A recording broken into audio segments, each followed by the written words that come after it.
અમે બધા અધિકારીઓ જેમણે તપાસ કરી છે 24 કલાક અમારી પાસે શરૂઆતની પ્રાથમિક તપાસના હતા.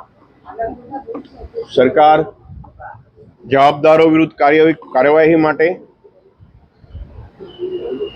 તુરંતમાં તરત કાર્યવાહી કરવા માંગતા હતા, એટલે 24 કલાક રાત દિવસ શરૂઆતથી મહેનત કરીને કાર્યવાહી કરી. એમાં જે પ્રાથમિક દ્રષ્ટિએ આપણને જે ઉપલબ્ધ થયેલું એની રજૂઆત કરી છે. વિગતવાર corporation, fire department, police, corporation, PGVCL કે અન્ય કોઈ પણ માણસ આમાં જવાબદાર હોય તો એને શોધી એના વિરુદ્ધ સખ્તાઈથી કાર્યવાહી કરવા માટે માનનીય ગૃહમંત્રી સાહેબે સૂચના કરેલ છે.